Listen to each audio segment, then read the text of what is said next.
Mamata health institute for mother and child organisation प्रकल्प जागृति द्वारा भवानीपाटना ब्लॉक कार्यालय एक दिवसीय सुशासन दिवस पालित हो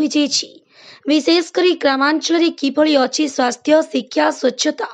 एवं पुष्टिकरता आदि परखिबा उपरि आलोचना करा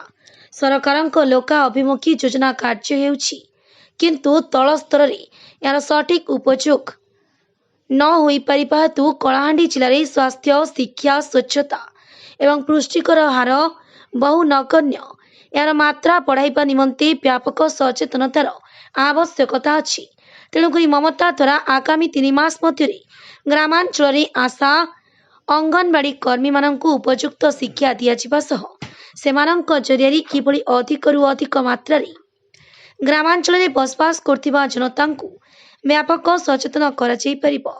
आमर यह प्रयास बोली ममतार जिला संयोजिका वर्षाराणी दास प्रकाश करते। यह कार्यक्रम में म्युनिसिपालिटीर अध्यक्षा श्रीमती संयुक्ता बेहेरा उपजिला शिक्षा अधिकारी श्री जगदीश मुंड शिशु मंगल समिति अधिकारी श्री दुलाल सेनापति वीएफ और मृत्युंजय नायक जोगदे कार्यक्रम उद्घाटन करते। यापर जिला संयोजक वर्षाराणी दास द्वारा ममता संगठन उपरे विस्तार कर एनएचएम सुपरवाइजर घनश्याम पंडा आईसीडीएस प्रोग्राम ऑफिसर नियति बालासोरेन एवं मृत्युंजय नायक गणमाध्यम प्रतिनिधि समेत समस्त अधिकारी माने सुशासन उपरे निज निजर मत रखा सहित ममता संस्थार एभली मुख्य को प्रयास को प्रशंसा करथिले। यह कार्यक्रम में शिक्षा विभाग स्वास्थ्य विभाग पंचायत विभाग एवं शिशु मंगल समिति विभाग मुख्य सदस्य माने जोग देथिले। सहित कार्यक्रम मुख्य उद्देश्य थिला जे ग्रामीण स्तर में गाँ कल्याण समिति किभली सठिक समभाव कार्य करिब सेतिपई दलगत भाव आलोचना करने सहित 3 मासर एक योजना बनागला। आउ ए समिति रे केते जन सदस्य रहिबा दरकार गोटे वर्ष रे केते टंका आसी थाए एवं से तांको कोठी कोठी व्यवहार कराजिबो से विषय रे समस्त सदस्यों को सम्यक धारणा दियागला। वर्षाराणी ए कार्यक्रम को सफल करिबा पई जिला संयोजिका वर्षाराणी दास सुपरवाइजर पार्वती कुमारी कु एवं संस्थार कर्मचारी सिद्धार्थ कुमार आरती नायक मिनती पट्टनायक सिमरन दास आदि कार्य करथिले। कलाहांडी जिला प्रतिनिधि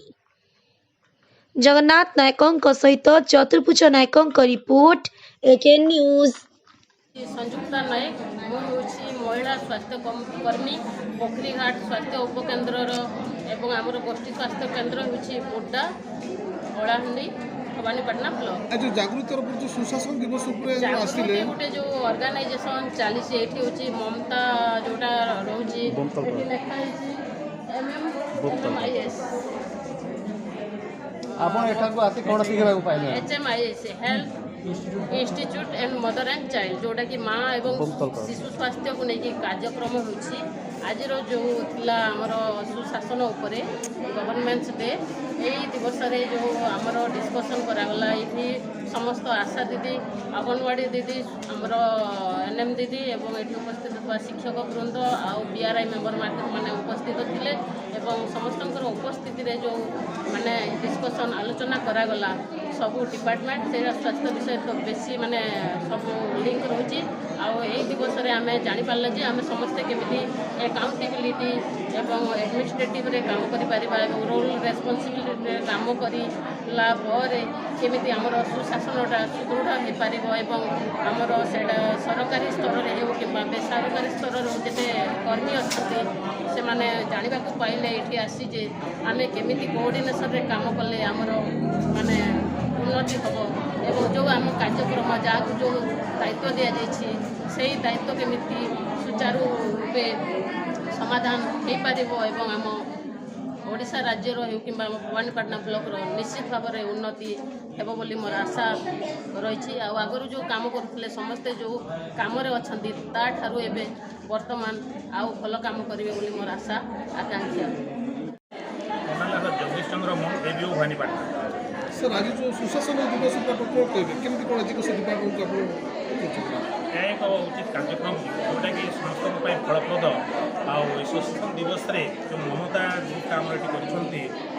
ଅନୁଷ୍ଠାନଟି ପ୍ରକୃତରେ ପ୍ରଶଂସନୀୟ ଆଉ ଏହା ପ୍ରକୃତ ବିଭାଗକୁ ଟଚ୍ କରୁଛି ଯାହାକି ଶିକ୍ଷା ସ୍ୱାସ୍ଥ୍ୟ ପୂର୍ତ୍ତ ବିଭାଗ ଏବଂ ଅନ୍ୟାନ୍ୟ ଯେଉଁ ବିଭାଗ ଅଛି ତାହା କିପରି ସୁପରିଚାଳିତ ହେବ ପ୍ରତ୍ୟେକ କାର୍ଯ୍ୟକ୍ରମ ଯେଉଁଟାକି ଆମର ସରକାରୀ ସ୍ତରରେ ହେଉ ବେସରକାରୀ ସ୍ତରରେ ହେଉ କିପରି ସୁପରିଚାଳିତ ହେବ ସେ ବିଷୟରେ ଏଠି ଆଲୋଚନା ହେଲା। ସାର୍ କେଉଁ କେଉଁ ଜିନିଷକୁ ଆପଣ ବେଶୀ ଗୁରୁତ୍ୱ ସହ ଧ୍ୟାନ ଦେଉଛନ୍ତି? ଏଠି ଆମେ ଶିକ୍ଷା ଏବଂ ସ୍ୱାସ୍ଥ୍ୟ ଉପରେ ବିଶେଷ ଗୁରୁତ୍ୱ ପ୍ରଦାନ କରାଯାଇଥିଲା ଆଉ ଶିକ୍ଷାର ଆମର ଯେଉଁଟାକି ହେଇଥିଲା ଏଠିକି MDM ବାବଦରେ ତାପରେ IIFF ପେମେଣ୍ଟ ବାବଦରେ ଆଲବେଣ୍ଡାଇଜେସନ୍ କିପରି ଆମର ସ୍କୁଲ ସ୍ତରରେ କଞ୍ଜମ ହେଉଛି ସେ ସମ୍ପର୍କରେ ଆଲୋଚନା କରାଯାଇଥିଲା। ବର୍ଷାରାଣୀ ଦାସ ମମତା NGOର ଡିଷ୍ଟ୍ରିକ୍ଟ କୋଅର୍ଡିନେଟର। ଆଜି ଆମେ ଏଠି ଗୁଡ୍ ଗଭର୍ଣ୍ଣାନ୍ସ ଡେ ବା ସୁଶାସନ ଦିବସ ପାଳନ କରୁଛୁ। ଏଥିରେ ସବୁ ଡିପାର୍ଟମେଣ୍ଟର ସାର୍ ମ୍ୟାଡ଼ାମମାନେ ଆସିଛନ୍ତି। ଗୁଡ୍ ଗଭର୍ଣ୍ଣାନ୍ସ ଡେ ବା ସୁଶାସନ ଦିବସ କହିଲେ ଆମେ କେମିତି ଆମର ସୋସାଇଟିରେ କେମିତି ସୁଶାସନ କରିପାରିବା ସେ ଉପରେ ଆଜିର କାର୍ଯ୍ୟକ୍ରମ ଥିଲା। ତା ବ୍ୟତୀତ ଆଜିର କାର୍ଯ୍ୟକ୍ରମର ମୁଖ୍ୟ ଉଦ୍ଦେଶ୍ୟ ଥିଲା ଯେ VHSNC ବା village health sanitation and nutrition କମିଟିର ଆକ୍ଟିଭିଟିଜ୍ କେମିତି ରହିବା ଦରକାର, କ'ଣ କରିବା ଦରକାର ସେମାନେ ତା ଉପରେ ଗୁରୁତ୍ୱପୂର୍ଣ୍ଣ ଭୂମିକା ଉପରେ ଆମେ ଡିସ୍କସନ୍ କରିଥିଲୁ। ସେଥିରେ ସମସ୍ତେ ଆଶା ଅଙ୍ଗନବାଡ଼ି କେନ୍ଦ୍ର 3 ମନ୍ଥ ପାଇଁ ଆମେ ଏଇଟା ପ୍ଲାନିଂ କରୁଛୁ ଯେ ସେମାନେ କେମିତି 3 ମନ୍ଥରେ ଏ VHSNC କାର୍ଯ୍ୟକ୍ରମକୁ ଆଗକୁ ନେବେ ବା ଗ୍ରାଉଣ୍ଡ ଲେଭେଲରେ ସେମାନଙ୍କର ଭଲ କାର୍ଯ୍ୟ କରିପାରିବେ ସେ ଉପରେ ମଧ୍ୟ ଆମେ କାର୍ଯ୍ୟ କରିବୁ। କଳାହାଣ୍ଡିରେ VHSNCର ସକ୍ସେସ୍ର ବହୁତ କମ୍ ରହିଛି ପ୍ରତିଶତ, କାରଣ ଏଠି ବହୁତ ଲୋକ କମ୍ ଆୱାର ଅଛନ୍ତି। ତ ଆମର ଗୋଟେ ହେଉଛି ଛୋଟ ପ୍ରୟାସ ସେମାନେ VHSNC ବିଷୟରେ ଜାଣନ୍ତୁ, VHSNCର କାମ କ'ଣ ଜାଣନ୍ତୁ, VHSNCର କାମ କରିବା ସେ ନିଜେ ମଧ୍ୟ ସେଥିରେ ଆକ୍ଟିଭଲି ପାର୍ଟିସିପେଟ୍ କରନ୍ତୁ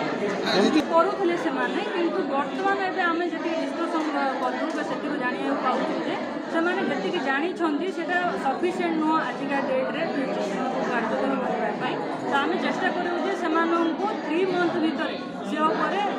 ଆୱାରନେସ୍ କ୍ରିଏଟ୍ କରି ସେମାନଙ୍କ ସହିତ ମିଟିଂ କରି ଆମର ଷ୍ଟାଫ୍ମାନଙ୍କୁ ସେମାନଙ୍କ ସହିତ ମିଟିଂ କରେଇକିନା ସେ ବିଷୟରେ ଅଧିକରୁ ଅଧିକ ସେମାନଙ୍କୁ ନଲେଜ୍ ଦେବା। ସରକାର ଗୋଟେ ସମୂହ ହିସାବରେ ସେ ଟ୍ରେନିଂ ଦିଅନ୍ତି, କିନ୍ତୁ ଆମର ପ୍ରୟାସ ରହିବ ଯେ ଆମେ ଇଣ୍ଡିଭିଜୁଆଲି ଯାଇକିନା ଗୋଟେ ଗୋଟେ ଭିଲେଜକୁ ଯାଇକିନା ସେମାନଙ୍କୁ ଟ୍ରେନିଂ ଦେବା ପାଇଁ। ସେ ଟ୍ରେନିଂ ଦ୍ୱାରା ସେମାନେ ଆଶା କରୁଛୁ ଯେ ସେମାନେ ଭଲ କାର୍ଯ୍ୟ କରିପାରିବେ ଭବିଷ୍ୟତରେ। ମୁଁ ICDS ସୁପରଭାଇଜର ICDS ପ୍ରୋଗ୍ରାମ ଆମର ଆଉ ଆଜିର ଏ କାର୍ଯ୍ୟକ୍ରମ ହେଲା ଗୁଡ୍ ଗଭର୍ଣ୍ଣାନ୍ସ ଉପରେ ତା ଉପରେ ଆମର ଭଲ୍ ମାନେ ଗୋଟେ ଭଲ୍ ଗ୍ରୁପ୍ ଡିସ୍କସନ୍ରେ ଏବେ ରଖାହେଇଛି। ଆଉ ଆଗରୁ ଯେଉଁଟା କହିଲେ ସେ ଭିତରୁ ଆମକୁ VHSNC ଉପରେ ବହୁତ ବଢ଼ିଆ ନଲେଜ୍ ଗୋଟେ ପାଇଲୁ ଆମେ, ଯେଉଁଟାକି ମାନେ ଶୁଣିଥିଲୁ କିନ୍ତୁ ଏତେଟା କାର୍ଯ୍ୟକ୍ରମରେ ହେଇନଥିଲା। ଆଉ MDM ଉପରେ ଯେଉଁ ସାର୍ କହିଲେ ଡିଟେଲ୍ଟା ଆମେ MDM ଜାଣିଥିଲୁ କିନ୍ତୁ ଏତେ ଡିଟେଲ୍ ଭାବରେ ଆମେ କେବେ ପଶିନଥିଲୁ। ସେଇଟା ଗୋଟେ ଆମକୁ ବହୁତ ମାନେ ପ୍ଲସ୍ ପଏଣ୍ଟ ଦେଇଛି। ଆଉ ଯାହାକି ଆମ ICDS କାର୍ଯ୍ୟକ୍ରମ ଆମେ ତ ସବୁବେଳେ କରୁଛୁ ସେଇଟା ତାଠୁ ଅଧିକା ବୋଲେ ଏବେ ଗୁରୁତ୍ୱ ଯାହା ବାବା କନଫ୍ୟୁଜନ୍ଟା ସେ ଉପରେ ଶୁଣିଲା ପରେ ଯାଇକି ଆମେ ଯାହା ବି ସାର୍ ଅଧିକ କ'ଣ ଆପଣ ଅଧିକା ଆମେ VHSNC ଯେଉଁ କାର୍ଯ୍ୟକ୍ରମଟା ରଖିଛୁ ସେଇଟା ସେ ମାନେ କେମିତିକିନା ଆମେ ଗ୍ରାମ ପଞ୍ଚାୟତ ଲେଭେଲରେ କି ଗାଁ ଲେଭେଲରେ ତାକୁ ସକ୍ସେସ୍ କରିବୁ ତା ଉପରେ ଭଲ ନଲେଜ୍ ଗୋଟେ ପାଇଲୁ। ତା ବିଷୟରେ ଫଣ୍ଡସ୍ କେମିତି ଆସୁଛି ତାକୁ ୟୁଟିଲାଇଜେସନ୍ କେମିତି ହେବା ତା ଉପରେ କେଉଁ ଜିନିଷକୁ ଆପଣ ବେଶୀ ଗୁରୁତ୍ୱ ସହିତ ଧ୍ୟାନ ଦେଲେ ଆଉ ଜାଣିବା ପାଇଲେ ଭବିଷ୍ୟତ ଆମର ସମସ୍ତଙ୍କର ମିଳିତ ସହଯୋଗରେ ହେଉଛି ସେଇଟା ଯେମିତିକି ହେଲ୍ଥ ଡିପାର୍ଟମେଣ୍ଟ ରହିଛନ୍, ହେଲ୍ଥର ଆଶା ଆମର ଅଙ୍ଗନବାଡ଼ି ଦିଦିମାନେ ଯେଉଁମାନେ ଫିଲ୍ଡରେ ରହିଛନ୍ ସେମାନଙ୍କ ସାଙ୍ଗରେ କାମ କଲା ବେଳକୁ ଆମର ପ୍ରପର୍ ଗାଇଡ଼େନ୍ସ ସେଥିରୁ ଆମେ ଦେଇପାରିବୁ ବୋଲି ଆମେ ଆଶା କରୁଛୁ। ଯେହେତୁ ଆମେ କିଛିଟା ନଲେଜ୍ ପାଇବୁ ତା ଉପରେ ଫଣ୍ଡିଂ ଉପରେ ହଉ ଖର୍ଚ୍ଚ ଉପରେ ହଉ କେମିତିକିନା ସେ କମିଟିକୁ ଯାଇକି ଆମେ ବି ଆକ୍ଚୁଆଲି ସେଇଟା ହେଉଛି କି ଫିଲ୍ଡ ସେଇଟା ବି ତଦାରଖ କରିପାରିବୁ।